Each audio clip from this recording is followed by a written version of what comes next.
سورة البقرہ مدنیہ آیت نمبر 67۔ بسم اللہ الرحمن الرحیم۔ وَإِذْ قَالَ مُوسَىٰ لِقَوْمِهِ إِنَّ اللَّهَ يَأْمُرُكُمْ أَن تَذْبَحُوا بَقَرَةً قَالُوا أَتَتَّخِذُنَا هُزُوًا قَالَ أَعُوذُ بِاللَّهِ أَنْ أَكُونَ مِنَ الْجَاهِلِينَ۔ ماقبل کے اندر آیت نمبر 65 اور آیت نمبر 66 جو گزری تھی، اس کے اندر بنی اسرائیل کی ایک خرابی کا ذکر، اللہ کے احکامات کو توڑنا، احکامات کو توڑنے کے لیے ہیلا سازی کا سہارا لینا، بہانے بنانا اور اللہ کے کاموں کے اندر دخل اندازی کرنا شامل تھا۔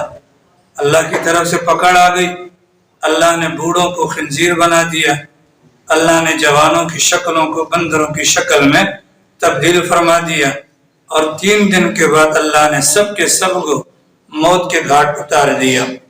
اس کے ضمن میں آپ کے سامنے یہ بات بھی گزری کہ حضرت داؤد علیہ السلام کے منع کرنے پر تقریباً 12,000 کے لگ بھگ افراد نے اس کام سے توبہ کر لی اور وہ گناہگاروں کے ساتھ شامل نہ ہوا۔ مجموعی اعتبار سے سارے کے سارے لوگ 3 حصوں میں بٹ گئے۔ ان میں سے کچھ وہ تھے جو خود بھی نہیں کرتے تھے، دوسروں کو بھی منع کرتے تھے، کچھ وہ تھے جو خود بھی نہیں کرتے تھے لیکن دوسروں کو منع بھی نہیں کرتے تھے، اور کچھ وہ تھے جو خود کرتے تھے اور دوسروں کو دعوت بھی دیتے تھے۔ تو یہ جو خود نہیں کرتے تھے اور دوسروں کو منع کرتے تھے یہ الگ ہو گئے، اور جو خود نہیں کرتے تھے پر منع نہیں کرتے تھے وہ، اور جو کرتے تھے اور دوسروں کو بھی دعوت دیتے تھے، یہ ایک ساتھ ہو گئے۔ نتیجہ یہ ہوا اللہ تعالیٰ نے نہ کرنے والے اور دوسروں کو منع نہ کرنے والوں کو بھی ان لوگوں کے ساتھ شامل کر لیا، اور ان کی شکلوں کو اللہ تعالیٰ نے بندر اور خنزیر کی صورت کے اندر تبدیل فرما دیا۔ اس میں ہمارے لیے بہت بڑا پیغام ہے۔ وہ قوم شعیب تھی یا قوم موسیٰ تھی یا قوم داؤد تھی، ان کے یہاں تبلیغ فرض نہیں تھی، ان کے یہاں دوسروں کو خیر کی بات کا کہنا یہ ضروری نہیں تھا، لیکن اس کے باوجود وہ لوگ پکڑ میں آ گئے، اور میں اور آپ نبی آخر الزماں صلی اللہ علیہ وسلم کے امتی ہونے کے واسطے سے اور ختم نبوت کے صدقے میں اللہ تعالیٰ نے یہ ہماری ذمہ داری لگائی ہے، ہم نے خود بھی دین پر چلنا ہے اور دوسرے لوگوں کو بھی دین پر چلنے کی دعوت دینی ہے۔ اگر یہ نہیں ہوگا تو اللہ کے نبی علیہ السلام کا فرمان کہ قرب قیامت کے اندر اس امت کے لوگوں کی شکلیں بھی بگڑ جائیں گی۔ بنی اسرائیل پر اللہ کا عذاب مختلف مواقع پر نازل ہوا۔ اس کی دیگر وجوہات میں سے ایک مرکزی وجہ یہ بھی تھی کہ وہ آج لوگوں کو منع کرتے تھے کسی بھی برائی سے، اور کل ان کے ساتھ اٹھنا بیٹھنا اور تعلقات کو جاری رکھتے تھے۔ اللہ نے اس کی نحوست سے ان کے دلوں کو ان کے دلوں کے ساتھ خلط ملط کر دیا۔ لہذا ہم میں سے اگر کوئی بندہ اللہ کے فضل سے اگر گناہوں سے بچا ہوا ہے، اللہ کا فضل ہے، لیکن اس فضل پر ہی سہارا دے کر زندگی نہیں گزارنی بلکہ دوسروں کو بھی منع کرنا ہے، یہ ہماری ذمہ داری ہے، یہ ہماری ذمہ داری ہے۔ وگرنہ جب اللہ کی پکڑ آئے گی، اللہ کی ناراضگی آئے گی، تو صرف وہ اللہ کی ناراضگی کی زد میں نہیں آئیں گے جو گناہگار ہیں، بلکہ ان کو منع نہ کرنے والے بھی پکڑ میں آ جائیں گے۔ ٹھیک ہے جناب والا، اب اپنے من میں جھانک کر دیکھ لیں کہ کون کون سی برائیاں ہیں جو ہمارے معاشرے کا حصہ ہیں، اور کہاں کہاں پر تبلیغ کی ضرورت ہے، اور کہاں کہاں پر ہم مجرمانہ خاموشی یا مجرمانہ غفلت برتے ہوئے ہیں۔ تو یہ کامیابی نہیں بلکہ ناکامی کی علامت ہے، بچ ہم بھی نہیں پائیں گے۔ ٹھیک ہے جناب والا، میں نے کتنی مرتبہ حضرات سے کہا جو مجمع یہاں پر بیٹھتا ہے، اگر ان کی اولاد ہی صرف نماز پڑھنے لگ جائے اس مسجد کی جگہ تنگ ہو جائے گی، لیکن ایسا نہیں، یہاں سے سنتے ہیں اور یہاں سے نکال دیتے ہیں، اولاد سے ڈرتے ہیں، بیویوں سے ڈرتے ہیں، دوست یاروں سے ڈرتے ہیں، ان کی مت ماری جاتی ہے، اپنے گھر پر جا کر اپنی بالغ اولاد کو یہ نہیں کہہ سکتے کہ تم نماز کیوں نہیں پڑھتے ہو۔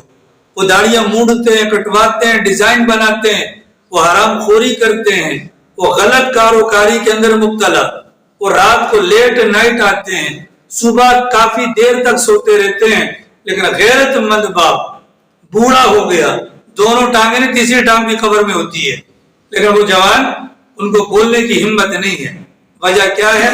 وہ یہ سمجھتے ہیں یہ جانے ان کا خدا جانے۔ تو یاد رکھیے گا ہم بری و ذمہ نہیں ہوں گے، ہم بری و ذمہ نہیں ہوں گے۔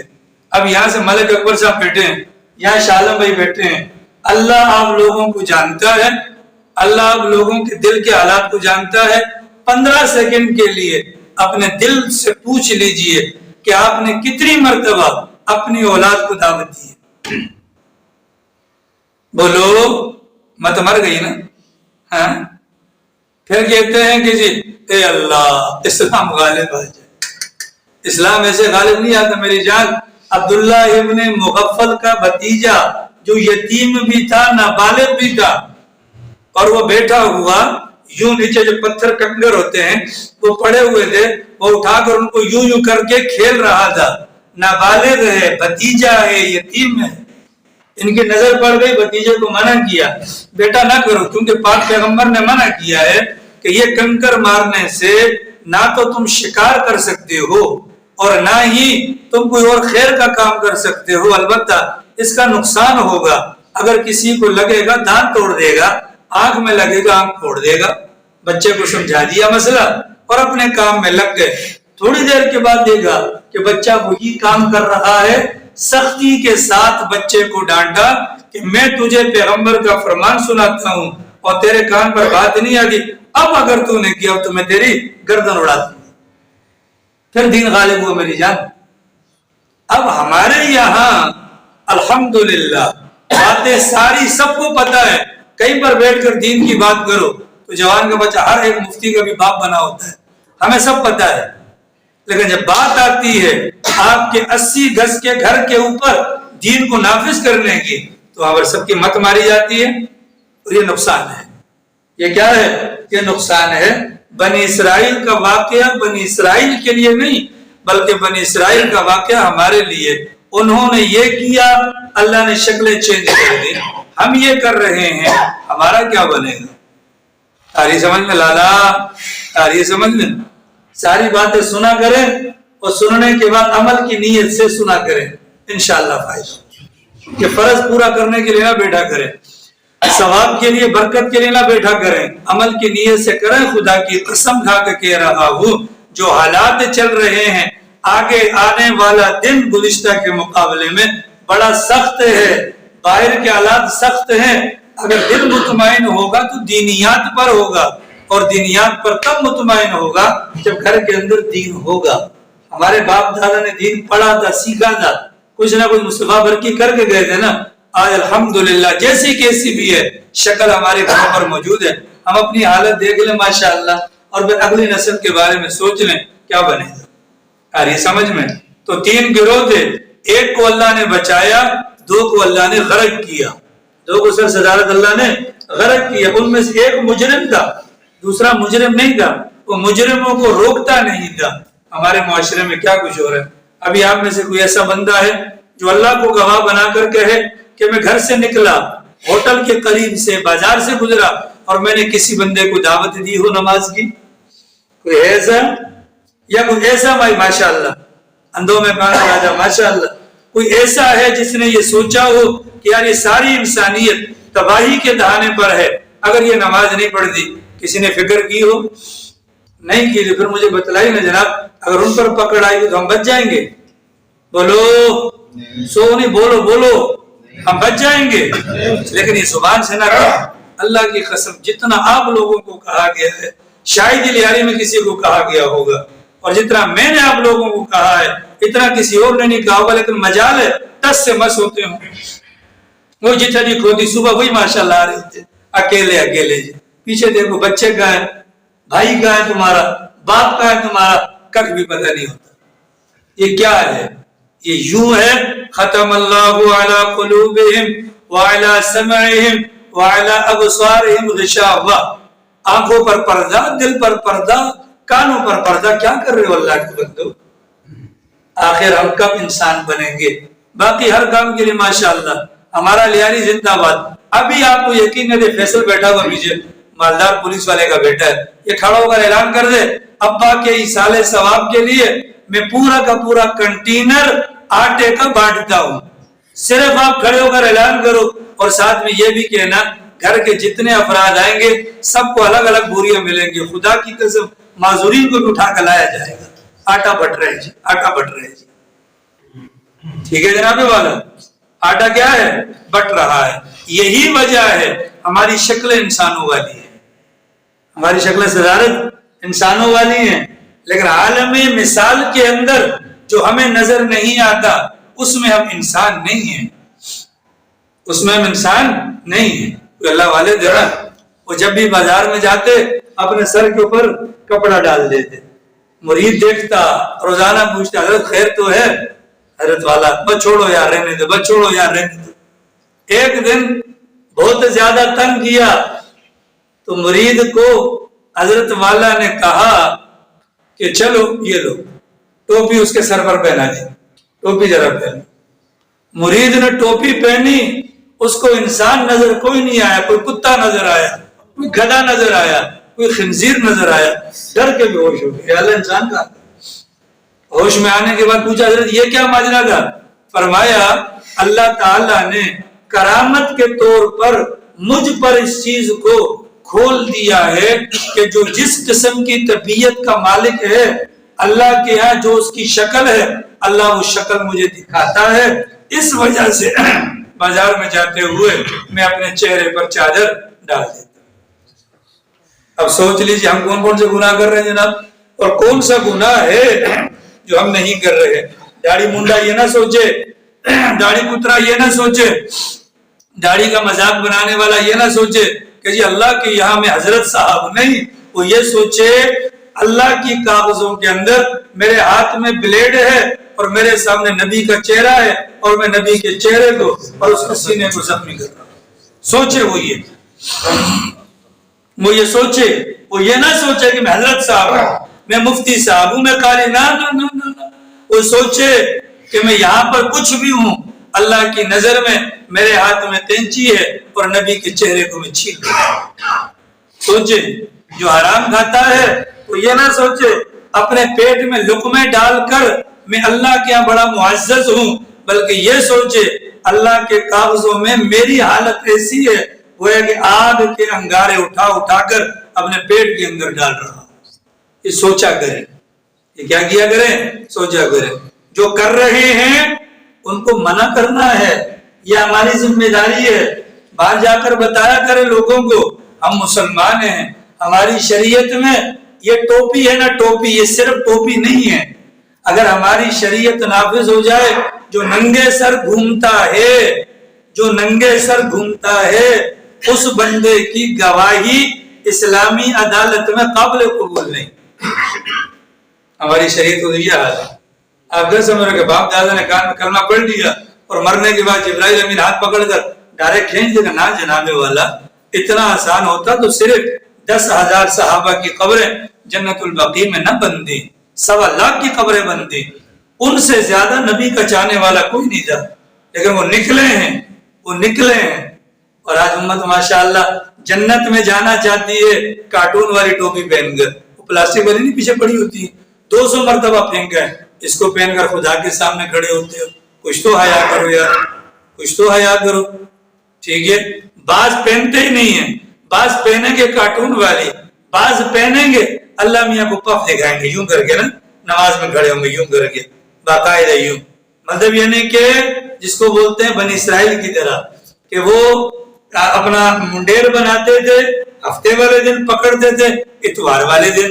اب ہمارے یہاں چونکہ ادب ہے ٹوپی تو یا اللہ دیکھ میں نے پہنی ہوئی ہے، یا اللہ پف بھی خراب کرو، یا اللہ پف بھی.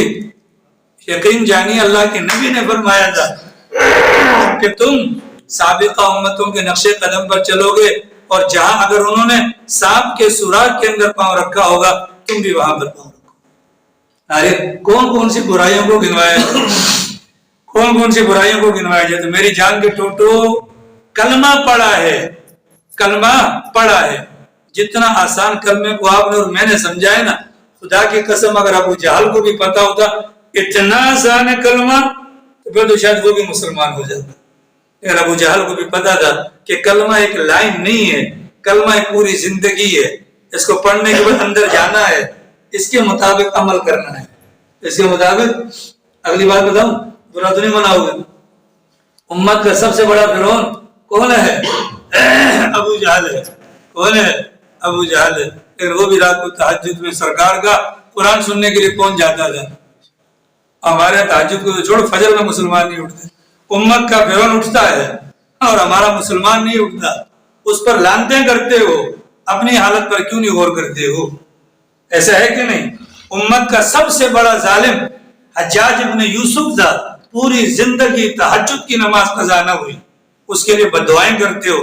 ہم جو خود فجر نہیں پڑھتے ہمارا کیا بنے؟ آ رہی ہے سمجھ میں؟ تھوڑا نہیں پورا سوچیے.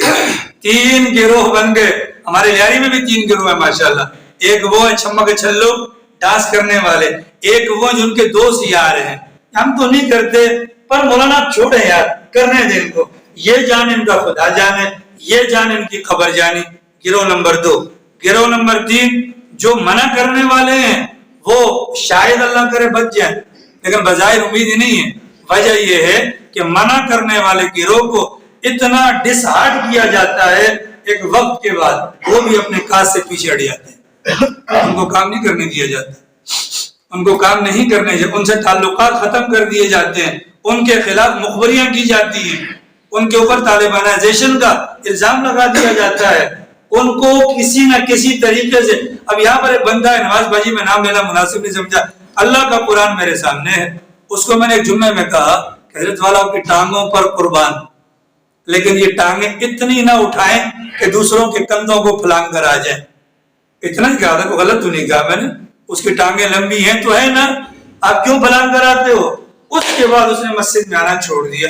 چلو نہیں آتے جہاں پڑھے، لیکن اس نے اپنے محلے کے امام کو جو میرا رشتہ دار ہے اس کو جا کر میرے خلاف وہ مغلظات بکی، وہ گالیاں بکی اللہ کی قسم کہ میں آپ کو بتا نہیں سکتا. پھر میں نے مولانا کو کہا کہ گالیوں کے پیچھے یہ پوری کہانی ہے. ٹھیک ہے، اس کے بعد پھر بھی اب نماز میں آتا ہے، لیکن اللہ کے فضل سے وہ آتا اس وقت ہے جب بالکل طور پر جمعہ ختم ہو چکا ہوتا ہے.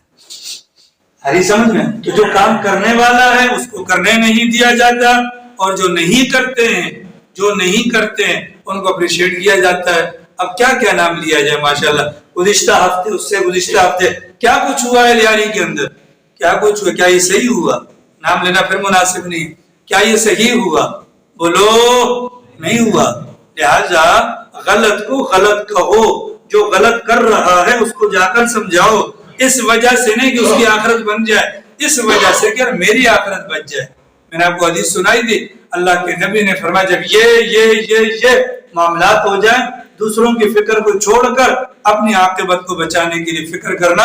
اور ہماری عاقبت تب ہی بچ سکتی ہے جب ان لوگوں کا راستہ روکا جائے. آ رہی سمجھ میں؟ آج کا ترجمہ کریں گے تو بہت لمبا ہو جائے گا. ابھی 3 گروہوں کی بات کر لیتے ہیں. 3 گروہوں کی. ہمارے اندر کون کون سی برائیاں ہیں؟ اپنی برائیوں پر غور کرنا ہے جناب، کرنا ہے کہ نہیں کرنا؟ سب سے پہلی برائی ہمارے علاقے کے اندر لیاری 63 ٹاؤن کے اندر بازاروں کی آبادی اور مساجد کی ویرانی. یہ جتنے لوگ ہیں ان کے بارے میں فکر کرنی ہے. ٹھیک ہے، ان کے بارے میں فکر کرنی ہے. فکر کیسے کریں گے؟ رات کو اللہ سے مانگنا ہے اور دن میں جاگتے ہوئے ان کے حق میں اور ان کو دعوت دینی ہے. نمبر 1. نمبر 2 حلال کماؤ. حلال کماؤ، حلال کماؤ. فائدہ کیا ہوگا کہ جو خیر کی بات ہوگی جو دل میں اترے گی انشاءاللہ عمل کے لیے جسم تیار ہو جائے گا. ٹھیک ہے، ہم سب کی جو غذا ہے نا وہ آلودگیوں سے پاک نہیں ہے. حرام کی بات نہیں کر رہا، آلودگیوں سے پاک نہیں ہے، حرام ہے. غذا ہماری کیا ہے؟ حرام ہے، اشتباہ ہے. مولانا احمد علی صاحب لاہوری رحمۃ اللہ علیہ، اللہ نے ان کو ایسا ملکہ عطا فرمایا تھا کہ بے نمازی کے ہاتھ کا کھانا نہیں کھاتے تھے. حرام کو تو چھوڑو جناب، بے نمازی کے ہاتھ کا کھانا نہیں کھاتے تھے. ان کے سامنے اگر وہ تشت رکھ دیا جاتا، چھابڑی رکھ دی جاتی، بے نمازی کی روٹی اگر ہوتی اٹھا کر الگ کر دیتے تھے۔ ہمارا لیاری کی طرح کوئی تھا، جیسے ان کو مولوی ہوتا ہے، اس نے آگے سے اعتراض کی کیسے ہو سکتا ہے کہ حضرت والا کو پتہ چل جاتا کہ غیب دان تو نہیں ہے۔ اس نے کیا کیا، چال چلی۔ حضرت کسی جگہ آ رہے تھے، اب اس چال چلنے والے کی بیوی نماز نہیں پڑھتی تھی اور ماں نماز پڑھتی تھی۔ اس نے بیوی سے بھی روٹیاں پکوائیں، ماں سے بھی روٹیاں پکوائیں، ان روٹیوں کو مکس کر دیا، مکس کرنے کے بعد ان کو ڈھک دیا، اور اس کو صرف مطلب یہ جو چال چلنے والا تھا صرف اس کو پتا تھا اور خدا کو پتا تھا۔ حضرت کے سامنے جا کر چھاپڑی رکھی، حضرت والا نے کپڑا اٹھایا اور کپڑا اٹھانے کے بعد روٹیوں کو دیکھا، جو روٹیاں اس کی ماں نے پکائی تھی ان کو ایک طرف کیا، جو بیوی نے پکائی تھی ان کو ایک طرف کیا، ماں کے نمازی ہاتھوں کی پکی ہوئی روٹیاں حضرت نے کھانا شروع کر دی۔ وہ بندہ سر پکڑ کر بیٹھ گیا۔ حضرت خدا کے لیے اس کی وجہ تو بتلائیں، آپ کو پتہ کیسے چلتا ہے؟ فرمایا جو نمازی کے ہاتھ کا کھانا ہوتا ہے اس میں سے نور نکلتا ہے، اس میں سے نور نکلتا ہے، اور جو بے نمازی کے ہاتھ کا ہوتا ہے اس میں سے نحوست نکلتی ہے۔ یہ بے نمازی کے ہاتھ کا حرام نہیں، لیکن جو غذا حرام کے اندر جائے گی اس کا کیا بنے گا؟ آری سمجھ رہی میں کہ دو کام کر لیں، اللہ کی ذات سے امید ہے کم سے کم ہم ان لوگوں میں سے نہیں ہوں گے جو اللہ کی پکڑ میں آ جائیں گے۔ آگے جو واقعہ وہ لمبا ہے، بیچ میں یہ بات آ گئی تو بات پر بات نکل آئی، پھر بہت لمبا ہو جائے گا۔ باقی انشاءاللہ آیت کا ترجمہ اور آگے والا باقی انشاءاللہ کل بیان کیا جائے گا۔ اللہ پاک توفیق عمل نصیب فرمائے۔